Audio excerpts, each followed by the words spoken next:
Hello everybody! Today we're doing a little bit of a hybrid between a ranking and an insider's guide. Each video in this mini-series will focus specifically on one skier level. Today we're talking about intermediate terrain, which is all blue, double blue, and blue-black trails.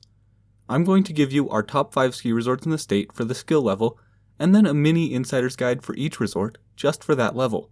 If you don't understand, just keep watching because it's pretty self-explanatory. So with that, let's begin an intermediate skier's guide to Colorado ski resorts. In 5th, we will begin with a little bit of a sleeper pick, Granby Ranch. Granby is great for two things, escaping the crowds and progression to blues. All of these blues are nice straight groomers where you can work on your turns. None of them are that much steeper than a green. Home Again is a lot shallower, I'm not sure why it's not a green. Quick Draw is a nice quick lift that'll get you lots of laps, and Granby as a whole isn't busy at all. After you're comfortable with the main face blues, you can head over to Conquest and ski Jackpot, Peacemaker, and Rough Rider. Speculator is a little bit steeper, and Skydiver, the only blue-black, is even a little bit steeper than Speculator. I would hold out on these two until you're comfortable with all of the other blues. They made a mistake on the trail map, but don't worry, the bottom of Speculator all the way down to Conquest is definitely not a black.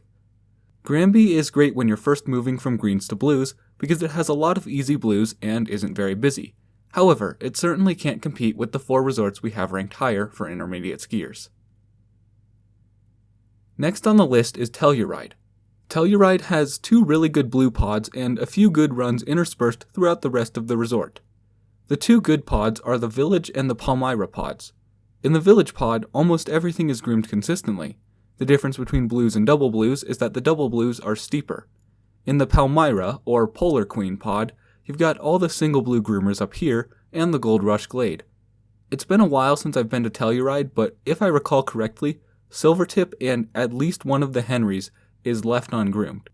There aren't a ton of low-level mogul runs at Telluride, but those are a couple of them. Up above Polar Queen, Woolsey's Way is a road. It's quite steep on the upper part, so be careful. It is nice to access Prospect from the Palmyra pod. In the Prospect area, you have 2 nice long gentle blue cruisers that are only really steep on the uppermost part here. They're 2 of the easiest blues at Telluride. Sea Forever is one of the famous runs at Telluride, running along the ridge nearly top to bottom. It's narrow at points, but it's overall not too bad. The Revelation Bowl offers 2 very short, very steep groomed blacks, Silver Cloud and Majestic. These are great starter blacks after you're good with linked parallel turns and are confident in your abilities because they're nice and short. The town side of the resort doesn't offer as much in the way of blues, as Telluride Trail is just a long road. The only traditional wide blue groomer is Lookout. The very bottoms of Telluride Trail on the town side and Misty Maiden on the village side can get pretty busy at the end of the day, so taking the gondola down from either side from San Sofia isn't the worst idea. These 2 really good blue pods, along with the 2 easy blues in the Prospect Bowl, carry Telluride into 4th place for intermediate skiers. Next, we have Telluride's San Juan brother, Purgatory. Purgatory isn't massive compared to other Colorado mega resorts like Breckenridge and Snowmass. It has 3 good pods for intermediate skiers, the front side, chair 3, and chair 8. We'll start over at 8 and work backwards. Legends' blues aren't groomed as consistently as other areas at the resort, but they don't typically have true moguls or anything like that. Because Legends is the furthest area from the base, it is the least busy. The downside to all of the nice blues in the pod is that they all funnel into Legends, which is a road around the steep lowermost face of Elliott's, here. That lower face of Elliott's is groomed, but it's super steep and icy. The old Triple had a mid-loading station, but with the new detachable, the resort wanted to avoid building a multi-million-dollar mid-station, so they built the road around instead. To get to the Legends pod from the top of 1, most people head down 3 and ride that up. If it's a peak day, I would recommend avoiding the Hermosa Park lines by heading to Grizzly and getting off at the mid-station. Grizzly also serves Dead Spike, which is a nice empty blue. Grizzly is a painfully long ride, though, so I typically try to only ride it once to get to the Legends pod, rather than lapping it.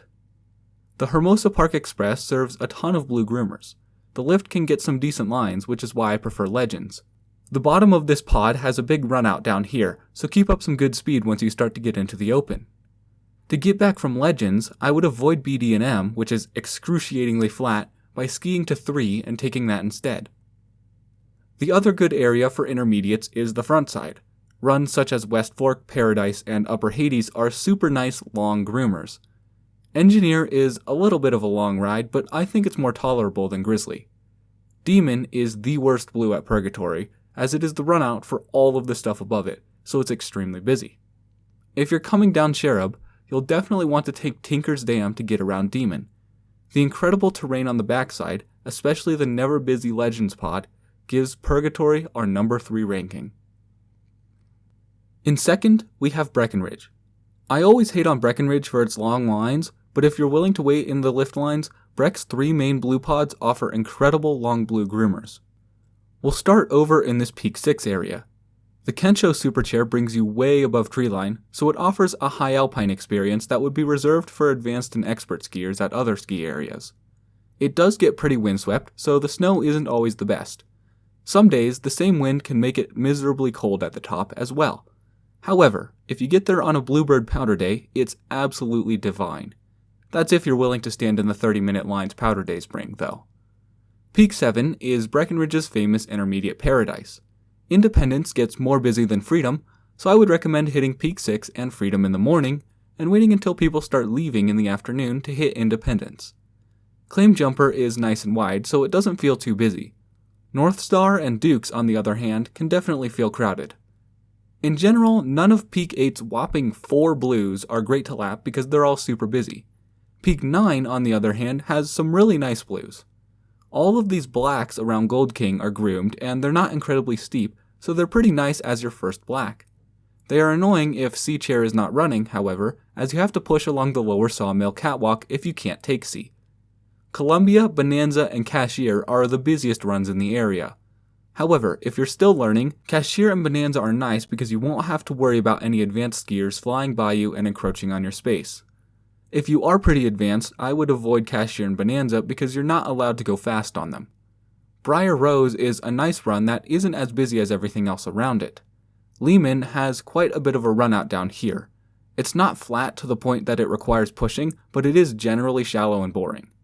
If you're lapping these center and left side runs, I would advise lapping the Mercury Chair, as Beaver Run is busier because it is an out of base lift. After you can comfortably ski all of the blues in Breckenridge, you can head over to the Falcon Superchair and start to learn the blacks on Peak 10. This progression from blues to blacks, along with the sheer quantity of blues Breck has, gives it number 2 on the list. And finally, in first, we have Snowmass. Similarly to Purgatory and Breckenridge, it has 3 good pods for intermediate skiers, but in contrast to those 2, it has lots of good blues in other pods as well. We'll start at Sam's Knob. While not a full blue pod, the Sam's Knob lift is less busy than all of the other true blue pods we'll talk about, so these few blues it serves are quite nice. That previous sentence also goes for Coney Glade. The first major pod we'll talk about is that of the Big Burn lift. Big Burn is named after a late 19th century wildfire that burned across the current ski trails. That led to the sparse forestation throughout, which makes the Big Burn scenically very different from the rest of the resort. Big Burn offers access to lots of nice blue groomers. Sheer Bliss, right next to Big Burn, offers access to one nice wide blue that can be less busy than the Big Burn blues. Keep in mind that Snowmass has a massive vertical, so while this map is stretched a lot horizontally, giving the appearance that all of the Big Burn and Sheer Bliss runs are short, they are not. Nothing at Snowmass is short. If you're just progressing to blues, make sure your stamina is good. High Alpine, similarly to Sheer Bliss, offers one long blue. Sheer Bliss, Big Burn, and High Alpine's blues can be difficult to navigate if it's foggy, so be careful. Below High Alpine is the Alpine Springs pod. This lift is actually quite busy, but if you catch it in the morning while everyone is at the other 2 pods, it can be quite nice. It also offers an assortment of blue groomers. Adams Avenue is less busy than Green Cabin and Bonsai, so to get back at the end of the day, I try to make my way through the Alpine Springs area. The Elk Camp Gondola actually has a handful of nice long easier blue laps as well. Above the Elk Camp Gondola is the Elk Camp Quad. Elk Camp gets pretty busy, but it's absolutely worth the wait. The runs spread everyone out nicely, and cruising through the forest on those runs is incredibly reposeful. Also accessed from the Elk Camp chairlift is Longshot, which is famous for being one of the longest runs in North America.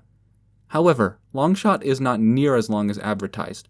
Rather than the 5 miles commonly cited, it is actually around 2.5 or 3 miles depending on where you measure from. However, it is still absolutely worth the 10-minute hike just to get your few minutes of bliss nearly alone in the wilderness. It's not often that there are Hike 2 blues, but that hiking discourages a lot of people. Two Creeks accesses the longest blues in all of Snowmass. However, the bottom of Two Creeks gets way down there, so beware of slushy conditions at the base if you're coming in mid-March or later. The Two Creeks lift is great in the afternoon after about 2, because by that point everyone on that side of the mountain is either leaving or lapping Elk Camp. Snowmass has blues everywhere. They're all good.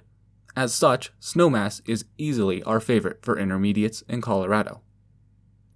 That about wraps it up for intermediate skiers. Please leave any questions down below. Go check out the other skill level guides or Insider's Guide to be in the know about all that Colorado ski resorts offer. Thank you all so much for watching. All my love, I'm out.